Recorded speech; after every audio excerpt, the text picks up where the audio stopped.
For 3 years, Colditz Castle had been the scene of a struggle between Allied officers attempting to escape and the enemy guards trying to keep them in. By late 1943, bombing raids were inflicting massive damage on Germany, and the Allied invasion of Europe was already being planned. But inside Colditz, the Germans held the upper hand. They'd learned how to counter all the traditional means of escape and had transformed the castle into an effective prison. To escape from Colditz now would take a leap of imagination.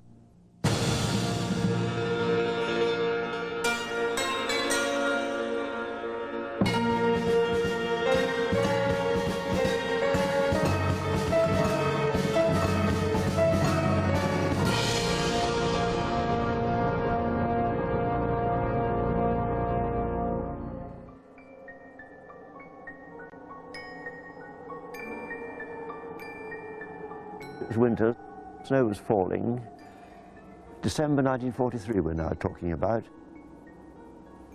This window looked out over Colditz town. The wind was blowing on the face of this window. But what appealed to me was the fact the snowflakes weren't coming down, they were actually just drifting up and over the top. So we could watch the force of the wind at work on them. And what a smooth flow it was for you just to sort of, like going swimming, launch yourself into this rising air and float gently down to the river. That was the thought. That was Eureka.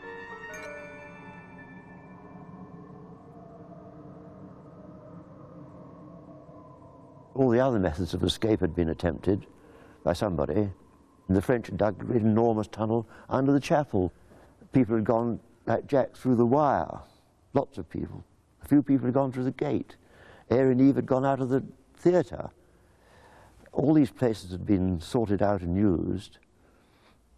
This seemed much simpler to me, just stand on the roof and jump off. Bill's idea was to build a glider and launch it from the top of the castle. The roof stood 300 feet above the ground. If a runway of tables could be placed along the 40-foot ridge, then by using ropes, pulleys, and a counterweight, they could catapult themselves over the ramparts and glide silently over the sleeping inhabitants of Colditz town.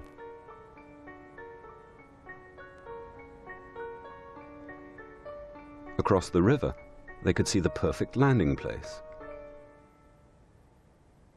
A desperate plan, but there hadn't been a home run in over a year, so the idea was approved by Dick Howe, head of the escape committee. Bill Goldfinch was asked to provide a drawing. Another RAF man was brought in, Bill's friend, Jack Best. We had been mates ever since we'd been prisoners, I think, really. So we more or less talked with one voice. We were called the two old crows, but... and all the wicked uncles. All the wicked uncles. Neither of them had any idea how to build a glider, but they found a textbook in the prison library. It was a matter of applying what knowledge one had to say, well, how big should the wing be? How much is it going to weigh? How strong has it got to be? We worked all these things out on paper. With this information, Bill went to the drawing board and produced the first plan. Before you make anything, you've got to have some sort of picture in your mind, and then somebody's got to put that, what's in his mind, on paper. So this is the paper representation of what we hope to build. He was in charge of the detail of the design, and I think I made most of the tools. The wonderful thing was you knew, for instance, that a saw consisted of something with teeth, and that the teeth faced a certain way, because you'd use a saw. Like this. Like that. And I hadn't, you see. So we were a mutual pair, really. We called them the wicked uncles, because they're always walking around together. And when you saw anyone walking around with another person, you'd say, ah, they're up to something. You never knew. You never knew. What's his name, Goldfinch, was sawing away at a piece of a locker. And I said to him, what are you doing? And he said, building a glider. And I laughed and went away. And then I think I spoke to someone about it. He said he was building a glider, ha ha. And they said, well, he is, actually. The design developed to carry 2 escapees. But if they continued making the parts in their quarters, it couldn't be kept a secret for long. The glider would need a permanent workspace.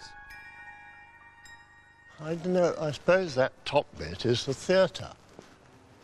You can remember isn't that? it? Well, no, I can't. I think it's big as Hugo that. Ironside and Pat Ferguson were brought in to work on the glider. Oh, gosh. Oh, let's see if we can get That dreaded old door. They haven't been back to Colditz since the war. I think we can get through. Can we get in? That's the next question. Oh, God, there it all is. Much the same, except for that bloody... And little has changed to the prisoners' courtyard. With a stool ball and all that. But they're keen to find the secret glider workshop, high up in one of the attics. The location was chosen because it was just above the launch roof. Go on, you can lead. I was very pleased to be working on the glider. Any number of people working together just to get one person out of a prison camp was worthwhile, especially in a place like Colditz, which by now the German authorities thought was quite impregnable. Ah. Now that rings a Now slight this bell. is familiar, isn't it? Back then, the spiral staircase only gained them access to the lower attic. From here, they had to go up through the ceiling. And the trapdoor was, I would say, about there? there. The first person in picked up the stools, lowered them down on a rope, and then we could be hauled up. It's quite an athletic sort of thing to do, really. You had to be reasonably competent. I wouldn't like to do it today. I wouldn't either, Hugo. No way. Today, the climb is a lot easier, and the wall, which they built back then to seal them into their hideaway, has been removed. Yes. You would arrive at about this point. And this- the wall was here, That's right. This was the extent propped of it. up against this. They were ready cut off when you were building the wall. The wall was presumably. built in sections, roughly the size of a 6-foot door, and sort of hooked up like Put together. that. Then we covered it with panniers covers. It was a very coarse woven imitation string or something, goodness knows what it's made of. And then we got a lot of earth and spread it all over by hand. Well, I knew about that. We were building mud huts in Kenya. Once they were hidden behind their false wall, production could begin in earnest. Their light came from fat lamps, a pajama cord wick and a can of lard. Homemade tools cut and shaped the wood, which was stuck together with glue bribed from the German guards. I thought the workshop was absolutely brilliant. Making ribs for the wings or for the tailplanes, which involved shaping the wood, steaming it, bending it, and then pinning it and gluing it, was an ongoing situation. And so it became a matter of routine eventually.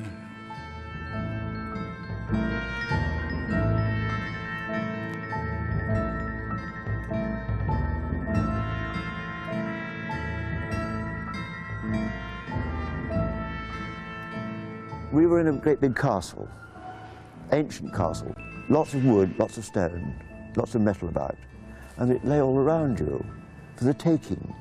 And you were in a protected environment inside this castle courtyard, and you could help yourself to what you wanted, which is exactly what they did. So, well, I want that bit of wood, so we'll take it then. The main gate was the only way into the prisoners' courtyard. Through here came specialist guards, called ferrets, to search the buildings for anything out of the ordinary. To keep the workshop secure, the POWs used an elaborate lookout system. Dick wanted one of us to sit on a rafter and take a tile away and look down into the courtyard and look across to the Polish quarters. And if there's a red bottle there, because the Polish quarters are in line with the gate, that meant the goons are coming in. The false wall was so convincing that the Germans didn't notice that the top attic was shorter by 8 feet. We kept absolutely quiet. It's incredible, you sitting down on the floor with no chairs. After about a quarter of an hour, you start getting the jitters.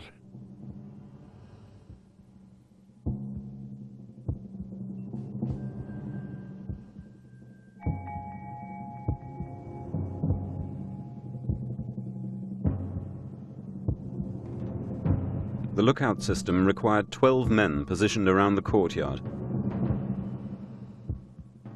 The Germans knew there was something up and decided on a covert operation. They introduced their own man into the camp.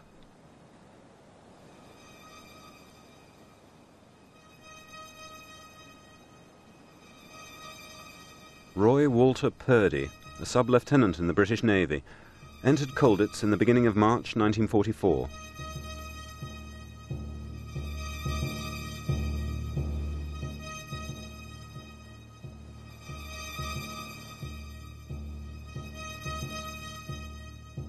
Lone arrivals were always greeted warily, and later, under interrogation by British security, he admitted he was a traitor, brought in to spy on them. Dick Howe accosted me, who was then and had been chairman of the Escape Committee for some time, and he said, "What do you think about this fellow Purdy?" And I said, "Well, not very much, really." And he said, "Well, some of us think that he is a traitor, that he should be hanged." And I said, "Well, I think he probably should be." "Ah," he said, "so you're in favour of that, are you?" And I said, "Well, yes, I suppose I am, really." Awful, a bit awkward, really, there, isn't it? He said, "No, I don't think it's awkward at all." He said, "I've got some volunteers, and we're assembling up in one of the rooms up here, and we're going to stream up."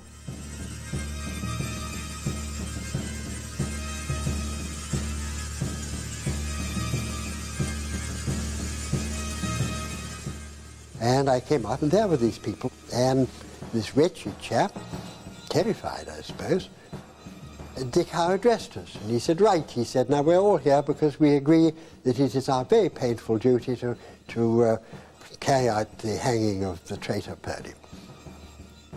We know what he's done here, he's admitted to it, came here as a stool pigeon, so quite clearly our duty, isn't it, to do it. We'll be a bit silent on this," and he said, "Well, isn't it?" So we all said, "Well, yes, we supposed it was." And he said, "Right, well then, all we need now is a couple of volunteers actually to do the deed, you see." There was a very long silence, so you can imagine. To cut a long story short, it's a very British story, I think, this. None of us really were prepared in cold blood to kill one of our own compatriots, whatever he'd done. I mean, you know, it just didn't seem a thing that we could do. And so the long and short of it was that we rang the bell until the gates were open and he was pushed outside. With Purdy out of the camp, work could get back to normal. He had revealed a tunnel and a cache of escape equipment, but at least the glider workshop was safe. The tailplane would then sit at the correct incidence above the rear decking. Yes. As it turned out, the glider was never launched. Nobody knows whether it would have flown. Above the top round it can turn. Yeah.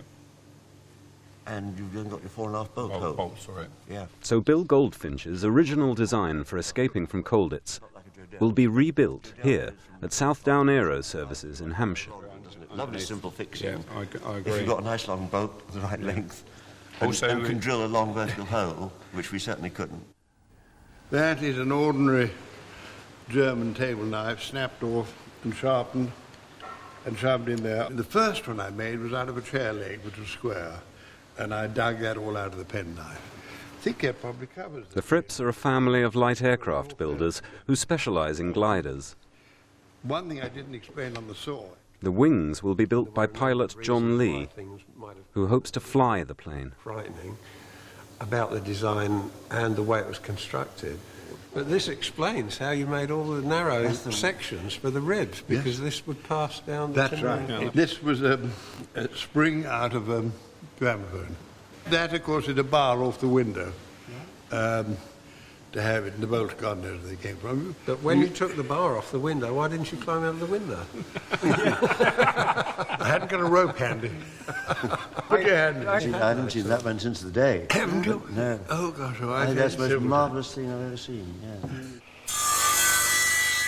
But this glider uses modern technology. Electric saws and planes do the work in seconds that took Jack, Bill and the others weeks.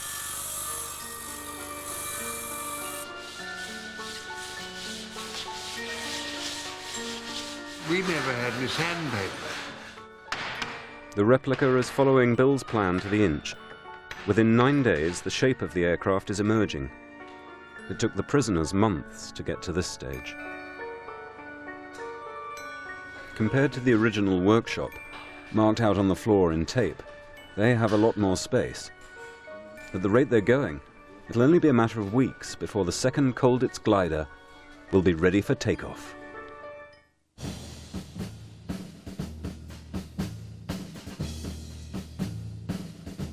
While the glider kept many hands busy, morale in the castle was the responsibility of another team of workers. For months, the encouraging news of the war could be followed on a secret radio, smuggled into the camp.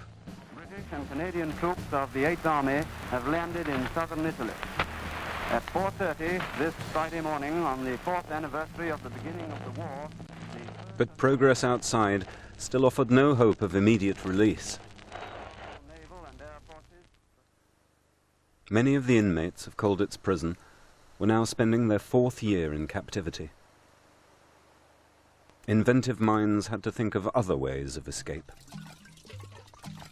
Brewing and distilling alcohol, although forbidden, had always been limited by how much sugar and raisins the POWs could get from the Red Cross parcels. That all changed when it was discovered that the German ration jam, made from turnips, actually contained enough sugar for fermentation. From that day on, an industry was born.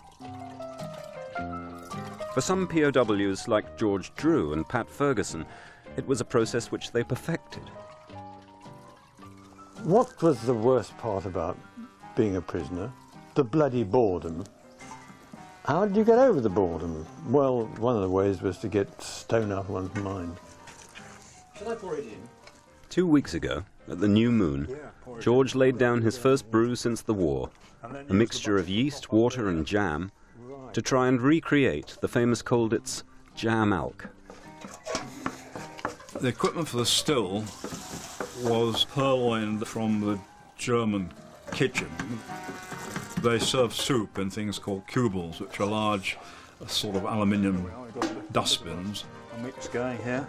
The brew is sealed into the cubles, just as it was in Colditz, with plaster of Paris. We get this from the medical people. Sick bay. I had this in case anybody needed a plaster on a broken finger or something like that. I think this might do. Which end do you want it on? That one, this one. The rest of the still, we needed an outer water jacket, which was drain piping, which was removed from part of the drainage system of the chapel, and bits of copper tubing from the general plumbing in the camp to make the central tube through which the liquid would go. So we heated it on the stove and we connected the water jacket of the still to the local cold water tap, and that really was it. See, one was happy to do this because he was thinking of the end product the whole time, and how lovely it would be when it all started to bubble through. And that stuff actually should be way over 100 proof. You can have a first go, George. Be brave. Dear God. It doesn't smell quite as bad as it used to. Let me smell it. Maybe it doesn't smell bad. Doesn't smell at all bad. Maybe we could. Maybe that smells drinkable. We could market this. Yes. Oh Christ!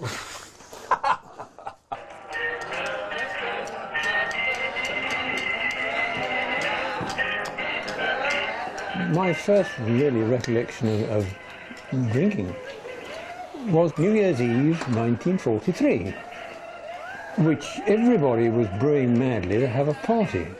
The Jam Alk was a hit, and calendars were scrutinised for any excuse for a party. Valentine's, Leap Year and St. Patrick's Day were all celebrated. Invasion brews were laid down, and when no invasion came, they drowned their sorrows. But many were reckless, and none were prepared for the strength of their hooch and the dangers of DIY distilling. Some messes used to go blind on some occasions because it was really nothing more than methylated spirits. I tried it once and it turned your tongue black. Certainly, it took the fillings out of your teeth. And of course, the other thing that happened was they could never steer a steady course. So if you ever met a man with funny-looking teeth, and he couldn't talk, and he couldn't walk straight, he was called Jam Happy. that was the booze. While the hooch offered one diversion, another invention by similarly resourceful prisoners offered another. The castle was full of randy young men, and there was no means that one could really see any of the female sex. So Checo, who was a remarkable character, devised the system of using broken spectacle lenses inside cardboard, some of which was supplied from the inside of loo paper rolls. Very often it was used with a bit of fat, because cardboard against cardboard doesn't necessarily slide properly, the focus being got by sliding in and out. And very often you would hear, in the middle of the day or later in the afternoon, window number 4, third house from the right. And the letoscope would go up like this, and you would focus onto the necessary window.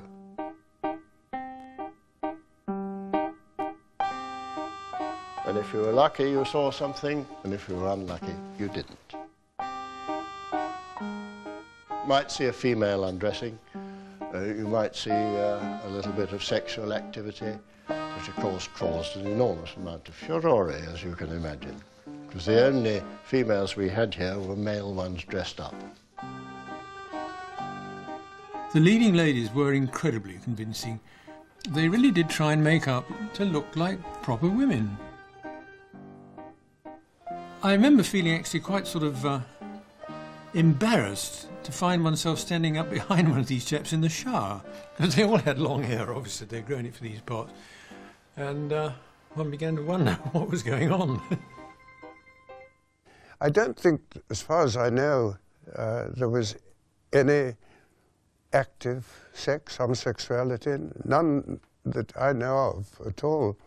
I was going to say the public school code prevailed, but when one remembers public schools and what went on at public schools, it would hardly be a compliment to Colditz, really.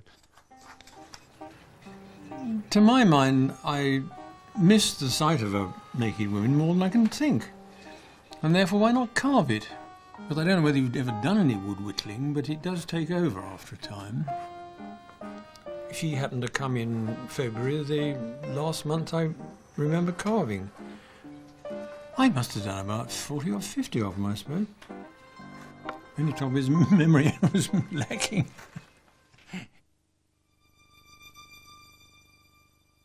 For some, the mental effects of long-term confinement were starting to show.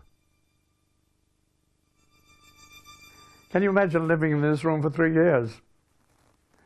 You're seeing the same faces, the same people, but the same in the courtyard, because the sun only used to come in the courtyard midsummer, I think. It used to go into one part of the courtyard. But other than that, you're in a shadow all the time. And the winter months were very long, snow and everything. It can get monotonous, can get boring to go around and around like a squirrel in a cage. One little chap, I forget, oh Lord, he used to run down the steps and have something in his hand and take it to the commandant, and salute, say something and run back into the ranks. And if you're next to him, he push you, keep pushing you, saying the gremlins, it's the gremlins, they'll get you. People became quite strange. Some people had repetitive habits, and some even got repatriated because of it. Prisoners were allowed home if they were certified as being physically or mentally ill. In the midst of such appalling horrors going on all around, there's something very civilized, that prisoners of war were repatriated, and German prisoners of war repatriated back to Germany, presumably. There was the protecting power, there's the Geneva Convention, which the Germans observed for us. Some saw the repatriation system as a means of escape. Called working your ticket, illnesses were faked to fool the Germans. Francis Flynn chose this method. He'd been an active escaper since he arrived in Colditz in 1941. Consequently, he held the record for the number of consecutive days in solitary. If there was an occasion, if I could go, I'd volunteer straight away. Keep at it, because the odds are better for you if you keep trying than if you just sit around and mope. I wasn't getting the breaks, and there were very little left. That's when people were building up aeroplanes in the attic and things like that for want of seeing ways of getting out. Feigning madness was frowned upon. A slip-up might jeopardize the chances of a genuine sufferer. If Francis was going to carry it off, he'd have no help from the escape committee. The things I had to go through to get repatriated in that way were complete isolation, introspection, at meals to drop your head and just lose interest, and generally behaving in a different manner, because that's what people are that are a bit affected. They're different from other people, and if there's a big enough difference, then you can be categorized and said that's a mental illness. It's advisable never to let out any escape attempts to anybody. The walls have ears, particularly in Colditz, so nobody knew of my intentions. He might have tried. I never knew that. I took him to be, as he was, quiet, not friendly with anyone, really. To himself always, walking around the courtyard by himself. It was just a matter of making a convincing show for the Germans. Francis kept up the act for over a year. Finally, he was put before the Repatriation Commission. He convinced them and was allowed to go home. I remember being taken down to the doors of the castle and left standing outside. It was an overwhelming feeling to see further than the walls. And I could feel water trickling down from my eyes, both eyes, not crying, just water pouring down my face. That was a reaction, that was a memory I have of freedom. That's what freedom can mean. Throughout 1944, the glider was the only major escape plan, employing a team of over 40. Raw materials, though, were running out. Bedboards provided excellent timber, but there was a limit to how many one could sacrifice. The bed sheets were also in demand. Faithfully following the original, cotton gingham covers the skeletal frame of the replica glider. And to make it aerodynamic, it has to be stiffened or doped. In Colditz, they concocted a unique recipe from their meagre rations to make the starch. When we doped the fabric, that was quite an exercise up here, wasn't it? It was, wasn't it? Yeah, we used millet, which we'd been given by the Germans to eat, and we found if we ground it up with a sort of mortar and pestle device, we could boil it up afterwards and use it as a dope on the blue and white check. As I say, I think it's incredible. I've never seen it before. It's got everything that we're seeking there, but we won't use it because for airworthiness requirements, we'll use cellulose dope, and you can hear that is just a little bit tighter. I mean, how far did they have to fly? 1,000 yards?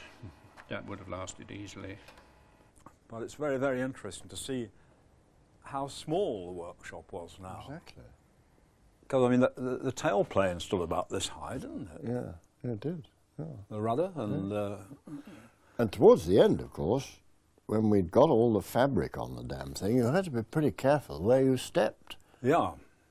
Because there wasn't a hell of a lot of room, as you can see.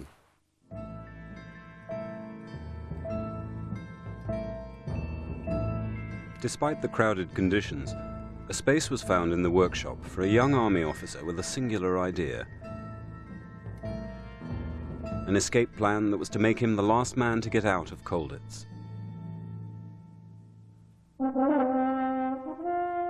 During his 5 years as a POW, John Beaumont's nickname was Hornblower. This is because whenever he tried to escape and was then sent to another camp, his French horn was allowed to follow him. I think they felt they were stopping us escaping by interesting us in music, you see, which we were interested in music, but we still wanted to escape. Personally, I wanted to escape because I was hungry. And also, it was, you know, this was what you were meant to do if you were captured. You wanted to escape and be able to fight again. At the eastern foot of Colditz Castle is the Tiergarten. The POWs were taken down here under guard to exercise. John's idea was to make a break on the walk back by diving onto a rubbish heap and hiding under a blanket. I first got to know that he was thinking about this sort of thing because he used to come up to the theatre and wander round and round the theatre floor with a blanket over his arm, and then suddenly fling himself on the floor and draping the blanket over himself at the same time. And as we were messing together, I eventually asked him what the hell was going on. It was some old bit of sort of material, sort of canvasy kind of thing. Goodness knows where I picked it up. I had to sew a lot of things onto it. Sort of rubbish you might find lying by the side of the road or something. I was told that dogs didn't like the smell of garlic, and so I got hold of some garlic and smothered it with garlic too. And so anyhow, it was known by my friends as a syphilitic camel.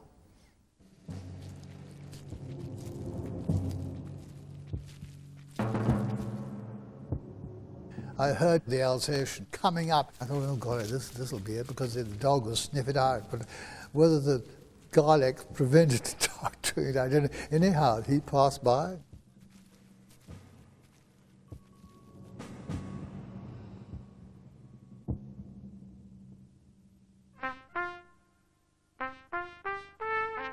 Two miles outside of Colditz was a forest. John hoped to wait there until dark before risking the 70-mile walk to Czechoslovakia.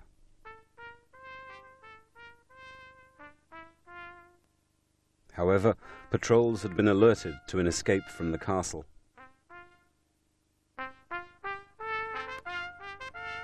These two stopped their bicycles and asked me who I was and so on. And so in French, I replied that I was a Belgian worker on parole and produced a certificate to say that I was. They said, "Ha ha, you must be from Colditz." The standard punishment for escaping was 28 days in the cooler. While John Beaumont was serving out his time, rumours were spreading about an Allied invasion. Supreme Commander of the Allied Expeditionary Force. A new phase of our air bombing has begun. Those of you who can leave the towns in the 35-kilometre coastal belt now... As soon as the news was delivered around the world, so it was around the prison camp. The gamblers started laying bets on when the war would end. Suddenly the cry, "Home by Christmas," didn't sound so hollow. This is what the Colditz glider would have looked like in September 1944. But their workshop, unlike ours, did not provide the room to fit it together. John Lee, the pilot builder, has just finished making the wings. That's the first link up. They contain over 6,000 hand-shaped components. And we have no adjustments to make whatsoever. We've got far more travel than I could have hoped for, and that will be crucial in the flying of this machine. It's really nice. The original glider was almost complete, but work was halted because of events outside of the castle. What became known as the Great Escape was a mass breakout from another POW camp at Sargon, northeast of Colditz. 76 RAF and American airmen had got out through a tunnel, but only 3 got home. Of the remainder, Hitler ordered 50 to be selected at random and executed. In an attempt to justify these murders, the Germans warned that from now on, anyone attempting to escape would be shot. After the escape, there were orders from London, direct orders from London to moderate. The end of war was coming, and it's no use losing more people unnecessarily.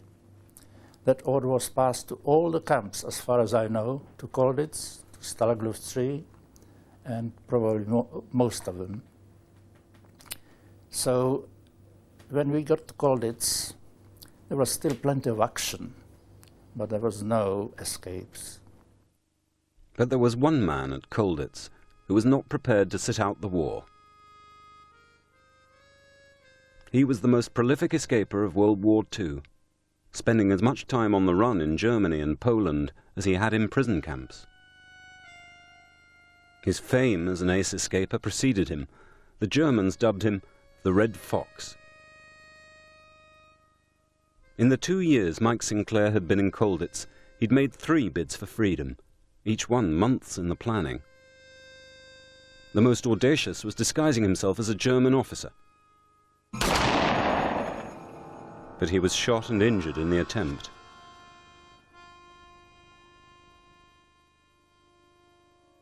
Now, 2 days after the grim warning from the enemy, he was ready to try again. Monday, September the 25th.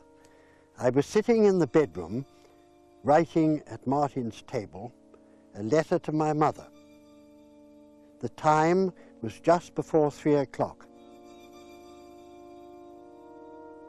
when a fusillade of shots with much shouting came from the park.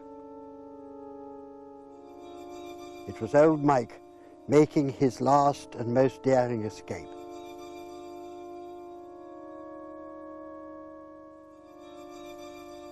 The bullet ricocheting off his elbow and passing through both lungs to that gallant, sturdy heart.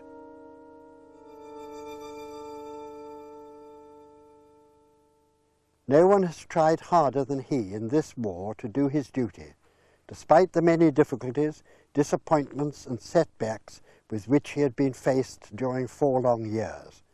There was no one more loyal and straight than Mike, and though he was not always an easy person to get on with, he was always a very true friend to me, and by his death the regiment has lost a very gallant officer. I obviously was feeling it, wasn't I, very much at that time when I read it.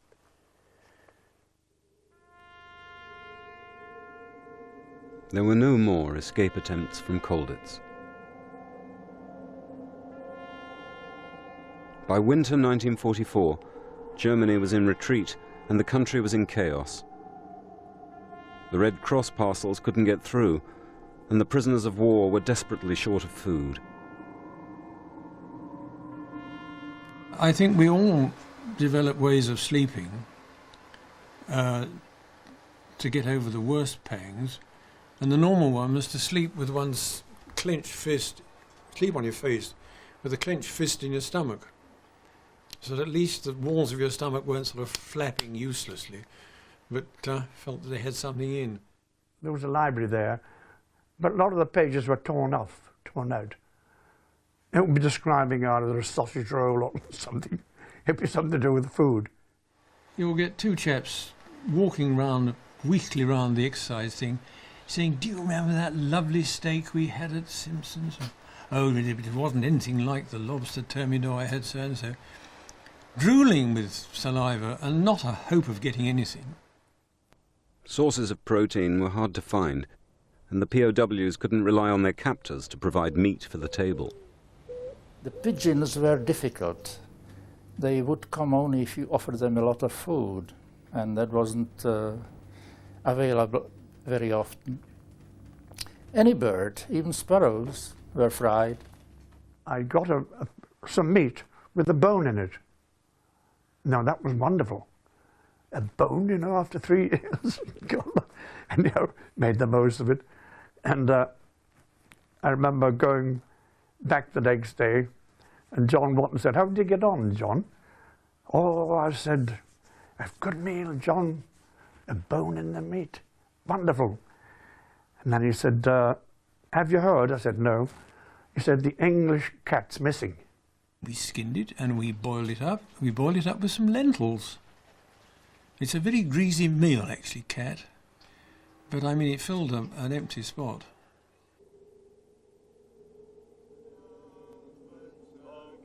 When the mainland was invaded in June that year, everyone thought they'd be home by Christmas. For some, it was their 5th year since becoming a prisoner.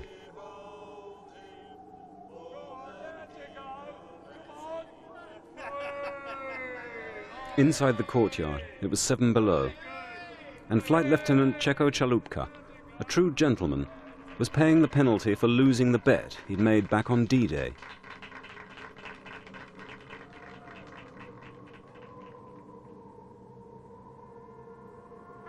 Throughout the first months of 1945, the Allies continued to push into Germany from east and west. In Colditz, the prisoners were monitoring the advance, but they were unsure who would be the first to arrive, Americans or Russians.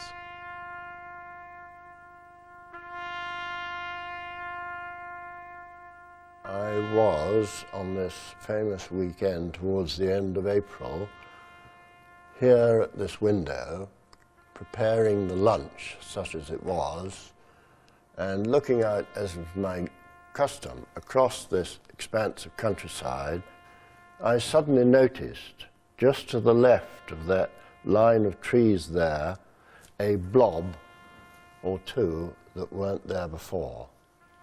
So I yelled for Cheko to come and have a look with his letoscope, and he appeared panting and he said, "Ah, it's a line of tanks." The tanks were American, but the guns were aimed right at them. Castle was hit a few times. The most important one was the one on the top floor between the 2 windows. There was a direct hit. And that made us put anything we had out to indicate, "Do not shoot, we are prisoners." And luckily, they did understand. The shelling from the approaching US tanks was quickly directed away from the castle and was turned on the town. We could see the American army very professionally getting into town and having a look in every house, everywhere, just in case there were some hidden arms or hidden soldiers and so on. They were like cats in their rubber boots, rubber-soled and rubber-heeled boots, silent and cautious, with their guns ready. There was at one point a German civilian tried to walk across the bridge, and he was challenged by the Americans at the far end of the bridge, and he was given every opportunity of stopping, but he wouldn't stop. And just about where that person is on the bridge now, he was shot, and his body was left lying in the middle of the bridge for quite some time. After that, of course, we went down into the courtyard. And the gate rather cautiously opened, and there was an unmistakable American helmet poked round the gate. And he was filthy and dirty from battle, steel helmeted and armed to the teeth. And he came in, and we all cheered, but waves, he was battered. And he stopped, he was frightened. No, he'd been through battle. Battle causes great stress, even to veterans sometimes. And he was under stress. And there were all these mad people waving their arms and shouting at him. And he quickly took down his rifle, which had been on his, he was holding over his shoulder, got this down and menaced us, you see, and said, "Kate, stay back, he said. We said, "Oh, we're friends, you know." And then he relaxed, and some other soldiers came in, and it was all very jolly. But they weren't ready to go home just yet. High up in the roof of the chapel lay the completed parts of an aircraft, waiting to be put together. Bill and I, before breakfast, we went up there, knocked a hole in the ceiling, brought it all down, and I was assembling one side and you were assembling the other. Your side went together perfectly. My side, I had to ask you to just pull two bits together while I put a bolt through. Now, none of those things had been fitted before. They hadn't been able to. So it shows how accurate our work was. This is the only known photograph of what was christened the Colditz cock, taken that day by an unknown GI. Jack and Bill proudly displayed the glider to their German guards and the Americans who'd arrived. It was left behind when 3 days later the prisoners were evacuated back to Britain. They never saw it again, but rumour is that it was burnt after the war.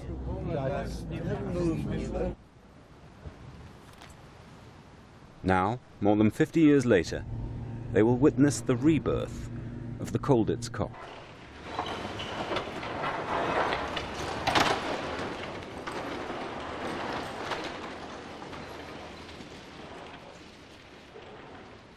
The trees here.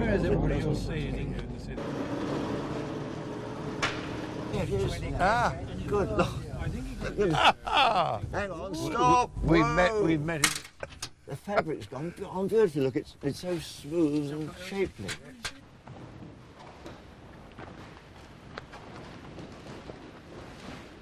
It looks lovely, Bill, doesn't it? Well, it really does. We never thought we'd see a thing like that, did we? But that material looks to be exactly right, doesn't it to you? Marvellous. Jack, it does look big enough to get in. Oh, yes. There's room there. Yes. There's a stick and rudder right at the end. Absolutely marvellous. Tennis balls. German ones, are they? It's wonderfully made, isn't it? Yes. Well, it was 7.5 weeks, and the wings were built 60 miles away. You've done a wonderful job on it, you really have. And look, this is the most important bit. Absolute luxury. I think we should have had the advantage with our launch up there because we had a good old diving start. Oh, yes. We could providing we were under control. Well, from the word go. Under control. Next thing is hopefully it'll be in the air. And finally, the question of whether it would have flown can be answered.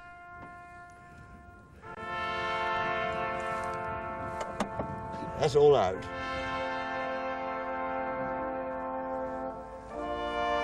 Off he goes. He's got the stick. Isn't that lovely?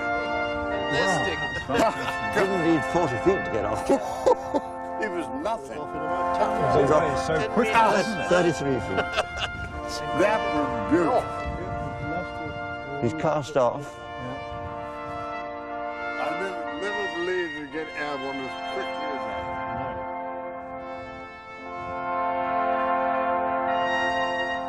I can't see him, he's got so high. Prove the point after all these years. He really does. Amazing. Just enjoying himself. He doesn't seem to lose any height. As if he's got a thermal over there. I thought he ought to have that. It is a beautiful I'll make a stain up. It's long. You can't find the bloody So he's going to thing. make a left-hand circuit and come round. We've got to watch this bit. It'll happen very quick now.